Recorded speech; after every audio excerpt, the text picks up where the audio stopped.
What's going on, everybody? It's the legendary LeSean here, and we are back again with another video. And in this video, I want to talk about, in my opinion, the thing that I'm most excited for concerning Street Fighter 6, which is the story. And I think it's super duper exciting, right? Because this is the first time in like, what, maybe 20 years? 20 years that we are actually forwarding the story of Street Fighter past the third strike point, right? Past that, because third strike is supposed to be like canonically the farthest point in the game, where it kind of seemed like third strike was kind of going to be like the end game, but we're actually moving past that with Street Fighter 6. They confirmed it that this takes place after third strike. And that's really cool to me. It's so dope because I'm actually one of the few people that is kind of like really intrigued by Street Fighter's story. The weird part about Street Fighter story is that for reasons I can kind of understand, it seems like Capcom doesn't really want to fully put like a hardcore, like, this is how things work in the Street Fighter universe. It kind of seems like a lot of times they want to leave things kind of open-ended and loose. But the thing that has me most intrigued so far about the story is actually JP, because we haven't like gotten a solid confirm that JP is using Psycho Power, right? But it looks like Psycho Power. It has that kind of purple, pinkish hue to it and everything else. You can see JP using teleport abilities. The only person that we really have a real reference to when it comes to that Psycho Power really is Bison, right? And I guess kinda if you want to throw, I guess not a wrench, but if you want to do a yin-yang thing, kind of Rose, because from my understanding, Soul Power is supposed to be the opposite to Psycho Power, right? They're supposed to kind of go hand in hand, and they kind of are supposed to balance each other out. And from what I remember, if I remember correctly, you guys can correct me if I'm wrong, Bison got rid of the Soul Power that was in his body, so that Psycho Power was the only thing that remained. He removed all of the goodness from his body, and then I guess planted that into Rose, and that's kind of like where Rose comes from, in a sense. And that's always been interesting to me, right? Because it's been like this evolution of Bison and the way that he uses Psycho Power through the games. Like, in Street Fighter 2, he was just doing Psycho Crusher, right? He was just doing Psycho Crusher, all this crazy stuff. And then once you got into Alpha in Street Fighter 4, then he started using teleports. He started teleporting around the stage, right? When you would fight him in Alpha, he would do teleports and stuff like that, and then he would do Ultimate Psycho Crusher and everything. He would incorporate the Psycho Power into his normals and stuff like that. And then you got the Street Fighter 5, right? And it's so interesting to me with Street Fighter 5 because one of the many reasons why I am so let down by Street Fighter 5, even though I kind of have this relationship where I feel like Street Fighter 5 was a necessary evil to really push Capcom to see that you really have to give people a quality product and to help them understand more so what Street Fighter is and what it isn't. Like, in my opinion, Street Fighter should never have like this big Mortal Kombat cinematic story. That's not how you do that, right? And that's not how people want to explore that story to me. To me, the way they're doing it in Street Fighter 6 with you having created character, and let's say that they didn't have a created character, right? Let's say that they had just one person. You couldn't create your own character. It was just a person that's supposed to be canon to the story, but you still got to learn from other masters. You still got to travel the world and all that good stuff, right? That to me is the optimal way that you should be able to explore the Street Fighter story, because the whole entire premise of Street Fighter is street fighting. Cycling back to Street Fighter 5, one thing that they did with Street Fighter 5, the cinematic story was horrible, right? But it seems like they put a lot of threads and they put a lot of thought into character stories. The character stories, when you get into people like Rose, like Oro, when you get into Akuma, when you get into like Sagat and Ryu, and even, and Bison, and even Nakali, it sets up these interesting thread points, these interesting kind of I guess, bases, if you want to call them, for the different power systems that exist within Street Fighter, right? So first of all, let's go over Bison in Street Fighter V. Like in Street Fighter V, Bison's teleporting and stuff, but now, at least from my knowledge, because like I played Alpha. I played Street Fighter 4. I played Street Fighter. Oh, well, of course, Bison wasn't in Street Fighter 3 because it was about Gil and everything. But in Street Fighter 4 and in Street Fighter 2 and Street Fighter 3, it was mostly just Psycho Crusher. It was mostly some teleports thrown in there, but not really. He would do his little jump up and stomp on you move. I always forget what that's called. And then, the scissor kick and all that good stuff. But now when you get to Street Fighter V, you see Bison, he's using the Psycho Power in a much more manipulative way. And where, like, he's teleporting a lot more. But then also he's using the Psycho Power, which was a really big thing that I noticed, that he's using it to create, like, kind of like these Psycho Flames. Almost like he's using it to create these really destructive waves of energy, right? And so it seems like over a period of time, Bison's control and his understanding of Psycho Power is really starting to grow. And it's something that's starting to evolve where it's just like he's not just, ultimate Psycho Crusher man. I mean, he kind of is, because that is still his critical art in this game. But when you get into the cinematic of, Street Fighter V, the cinematic story, and then you get to the end, and Ryu basically hits Bison with the power of nothingness, Bison kind of has this look of, oh, okay, that was cute. That was cool. Because by this point, one thing that he's always understood is that Psycho Power in its nature is... it's super duper powerful, but it's very corruptive. Your body can't handle that. And so that's why throughout all of these times, that's what spawned Seth, that's what spawned all these different situations of him creating multiple bodies. That's what spawned Ed and Cammy the dolls, all that other stuff, right? Because he needs multiple bodies and people to replace himself, basically. And so it's interesting that in this iteration, when Ryu hits him with the power of nothingness, he doesn't really care. He's not really worried about it, almost as if he knows that that's not really going to stop him, right? And so, like before I mentioned, it seems like they put a lot of thought and effort into the personal character story mode, more so than the cinematic, which to me kind of makes sense because Street Fighter works better when you have those character focus story plots and story threads, in a sense. So the first one I'm going to go to probably would be Rose, right? Because Rose kind of has the opposite of Bison's power, which is soul power. And like I said, Capcom never really fully flushes out exactly how these powers work because their implications are so powerful within themselves. Because Bison seems to be able to kind of manipulate, like, the space around him. Like, he can teleport, he could create these concussive forces and waves and everything like that. But Rose, her occupation is a fortune teller, but soul power seems to get to just that. The soul, right? And looking at a person's soul, analyzing a person's soul. And so that's why Rose is such a skilled fighter, because once she's fighting you, she's kind of getting in tune with your soul. And when you're in tune with somebody's soul, you kind of can get a picture of how they're thinking, how their fight, what their strategy is, because all of that is based upon who you are as a person. Also in her character story, it alludes to the fact that Rose might have some type of way, because Rose can also teleport as well, but it seems like Rose has some type of way to possibly time travel, or she might have the ability to put her mind or her soul, like her present state of being, into one of her past bodies. So basically what happens is, after fighting G, and that's another person who, G is very interesting. I'm trying to go in order here, but it's kind of hard not to jump around. So Rose goes to fight G because she's really alerted by this really powerful presence that is within G.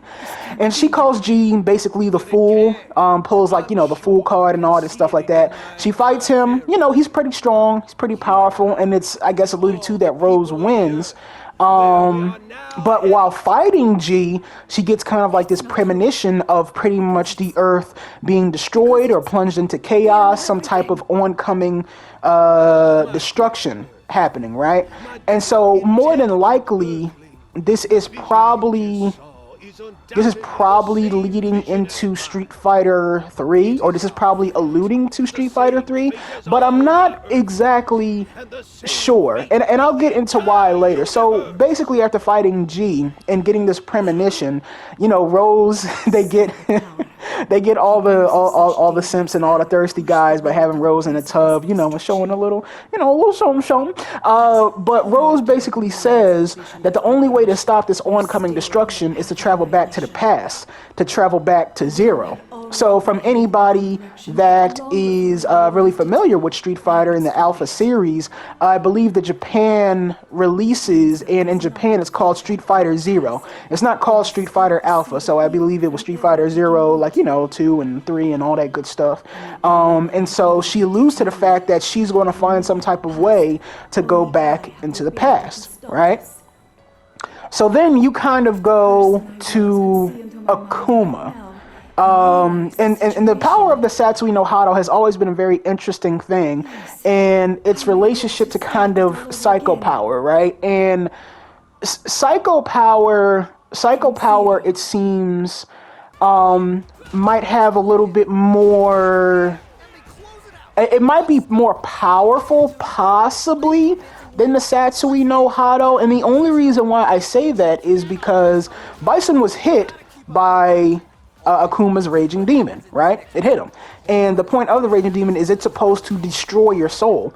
But the problem is that with powers like, you know, Psycho Power, and even when he hit Gouken with it, is that these abilities allow you to kind of put your being or whatever into energy, to where the Satsui no Hado can't really finish you. And so with Gouken, he was able to survive it because using the power of nothingness, he said that he emptied his soul, kind of, or whatever else. And so his body was destroyed, but his soul wasn't, so he was able to return. Same thing with Bison. But in this game, you know, even in Akuma's story mode, he goes to fight Ryu. And the interesting thing with Akuma, kind of jumping around a little bit, Akuma's not really a bad guy. Like, when you look at it, he's a scumbag, he's a jerk, and I wouldn't even call him an anti-hero. But Akuma's not like a good person or whatever else, but Akuma has a code.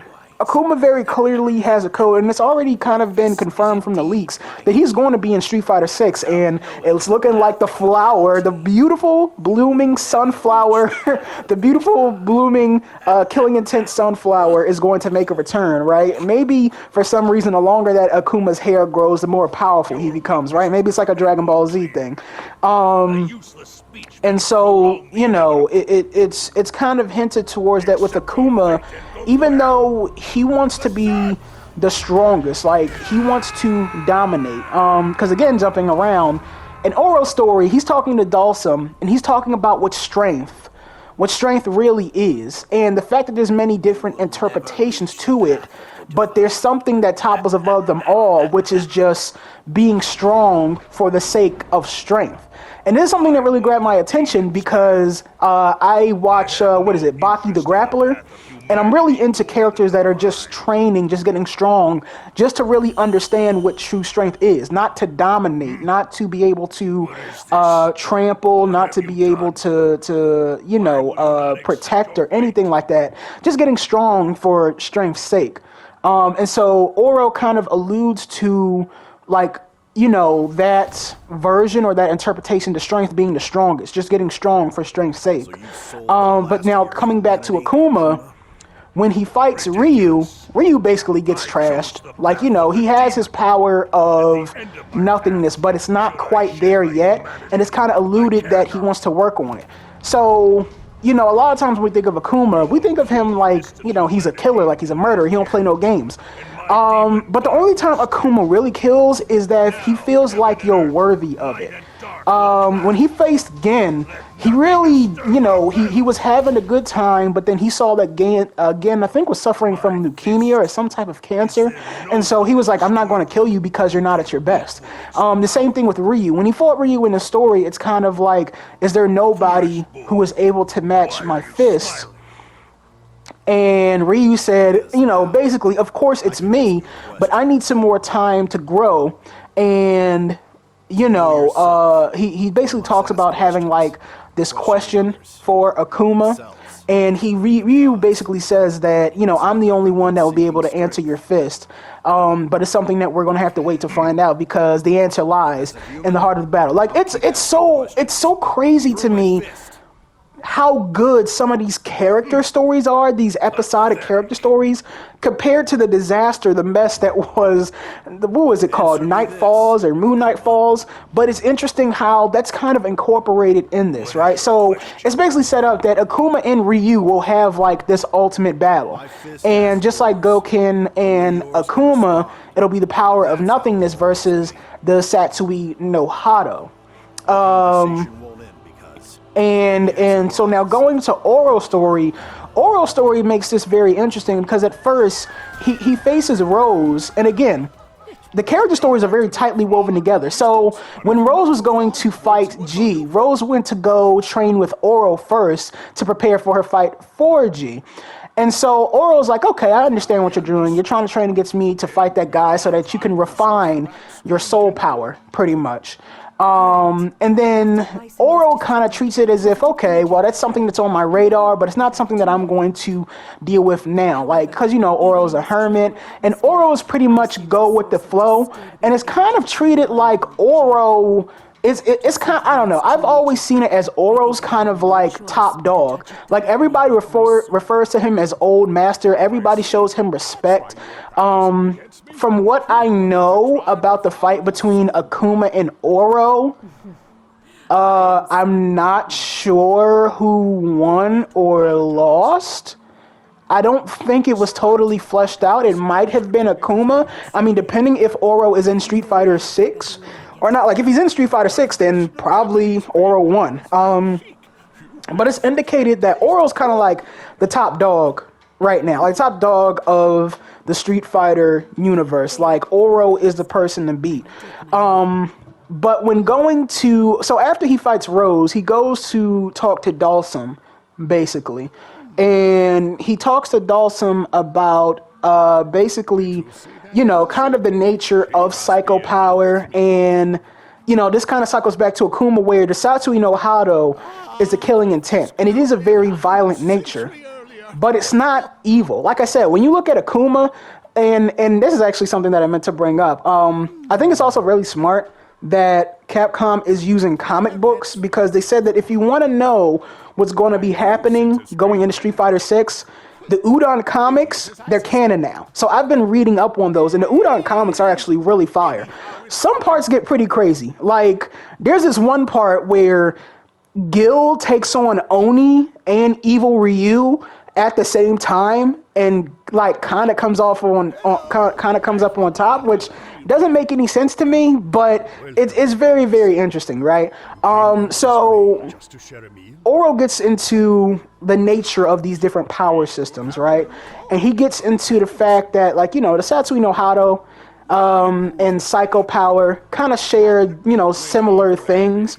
But the difference with Psycho Power, Oro says, is that Psycho Power is something that corrupts, right? In this story, in the Moon Falls, or whatever it's called, Bison's basic plan is to use these black moons to throw the world into chaos. Now, the way that he does that, and why he's doing that, is because Psycho Power feeds off the negative energy that is in people. So the more negative energy that exists, the more powerful Bison is. And so Bison is using these moons to kind of exert all of these negative feelings and emotions in people, make people more rageful, more wrathful, and corrupt them, right? So that was his whole entire plan. So Oro is just like, that's Psycho Power's nature. But if it was that nature alone that made it so dangerous, then you could say that at this point we have nothing to worry about. But Oro basically says that that's not the case.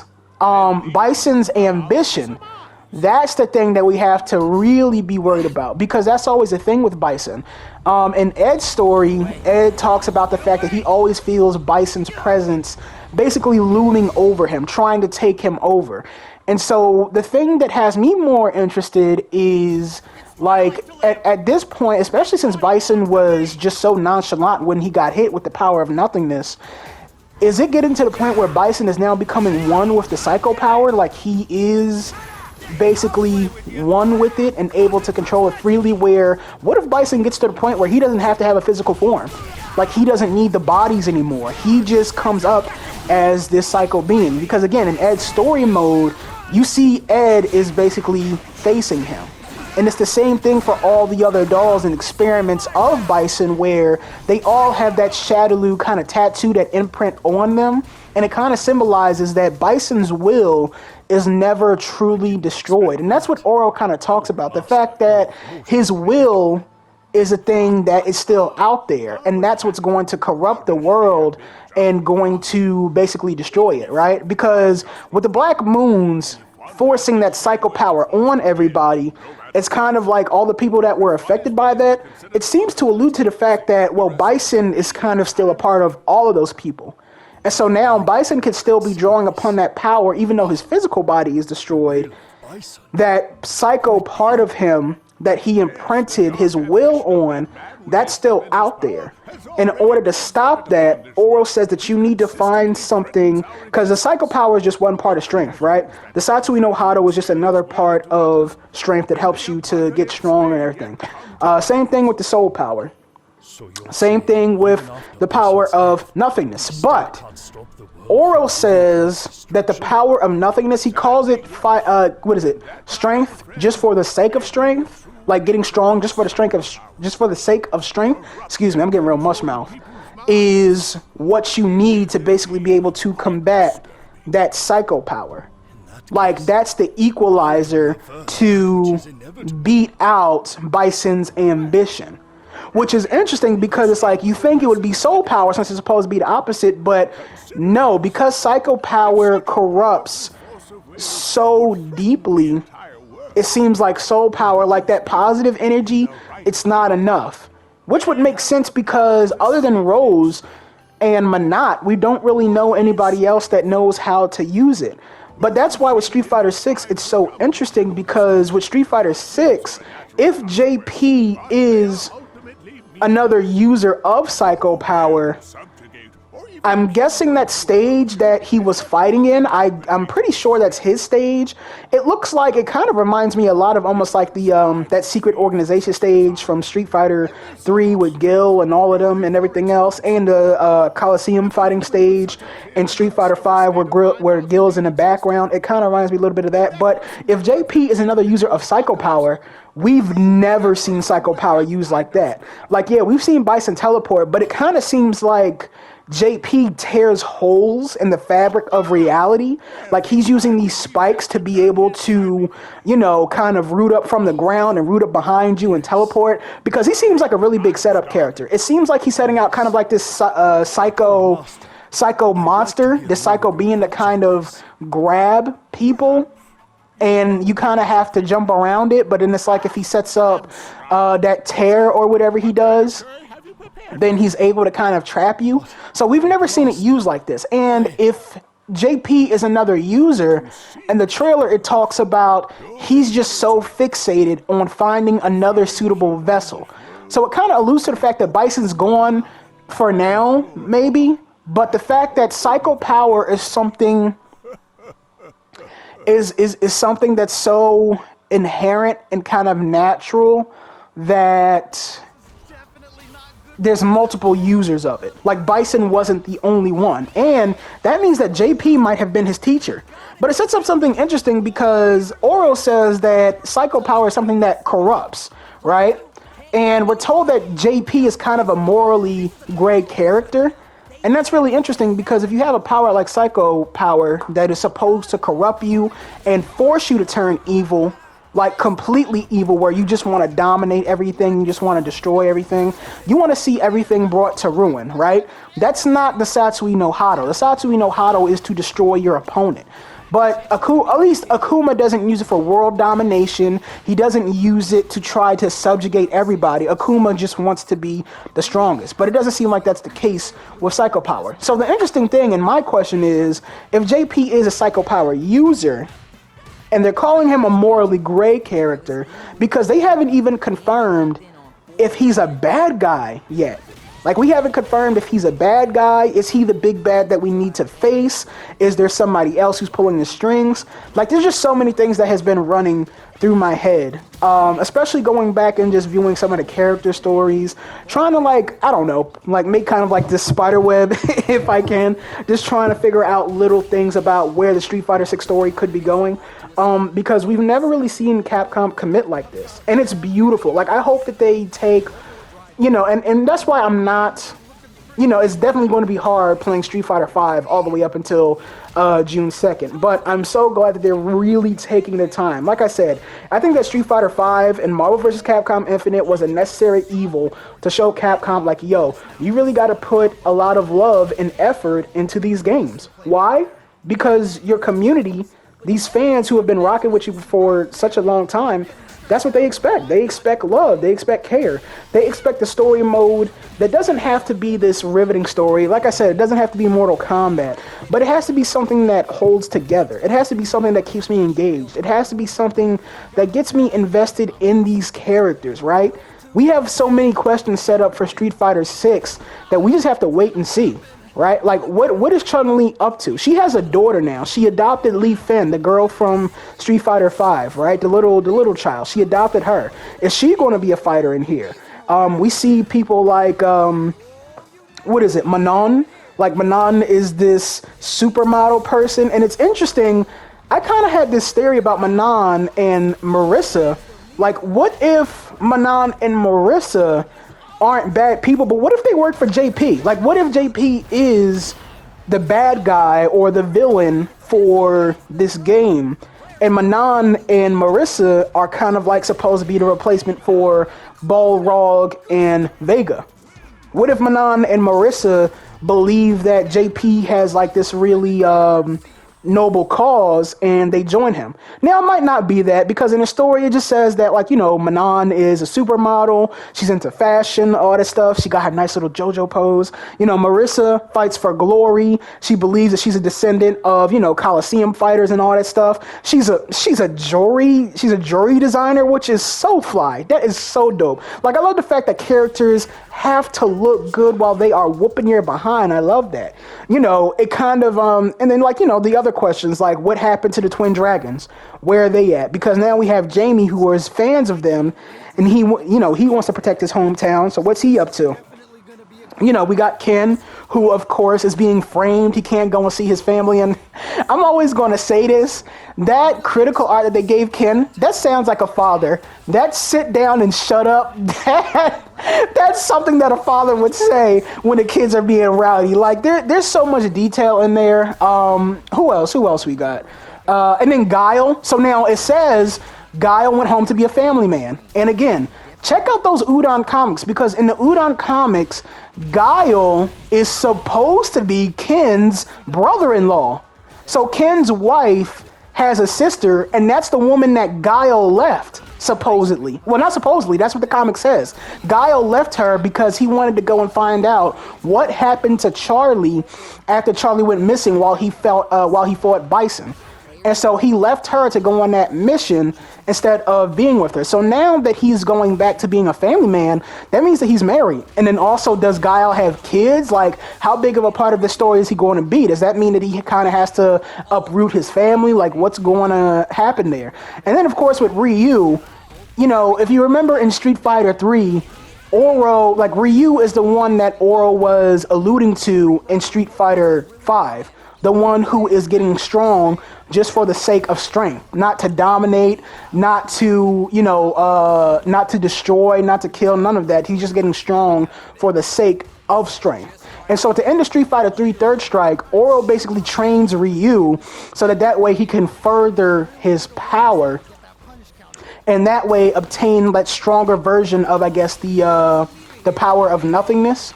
And so now it seems like he's kind of on that track. But like, just how strong is he? Like, is he at Goken's level? Because from Street Fighter 4, Goken just left.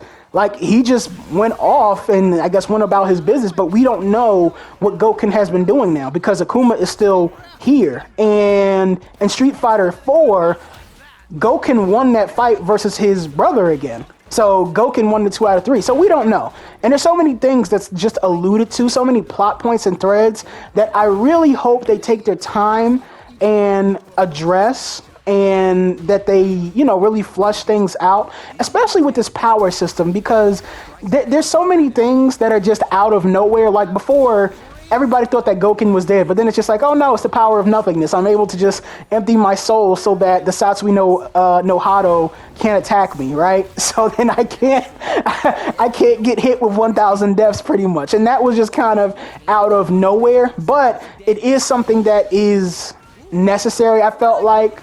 Because you have to have some type of way for you to be able to survive that type of thing, which is interesting enough. It also has me thinking, like, what if with the story mode, what if with World Tour, there's like DLC that's a part of like the new games? Because, you know, you always have the Street Fighter, Super Street Fighter, Ultra Street Fighter, all that good stuff, right? So now what if with each iteration, it also furthers the story for World Tour mode? Because they put G out there, and it's kind of alluded to that there's going to be this big kind of like extinction level event, this big destruction of the Earth. Something's going to happen to cause this calamity to Earth. And it's kind of alluded to that G, especially since Rose pulls the full card for him, that G probably, from what I can tell, probably was like just a normal guy, but it seems like G was chosen and kind of like by the Earth, and the Earth, like literally when he says power to the Earth, it seems like the Earth is trying to, like the Earth itself is giving him power, and he's trying to fight this oncoming destruction. Because when he fights Rose, he tells Rose, like, you saw the same premonition that I had, and you know what's coming. So the only way that we're going to be able to beat it is if we all unite as one. But it doesn't seem like G is like a person in himself, almost kind of like he's like an avatar for the Earth, like the Earth itself. But again, these are just a bunch of theories that I had, a bunch of thoughts, a bunch of reasons why I'm so excited for Street Fighter 6 story mode. Because like I said, Street Fighter 5 really dropped the ball.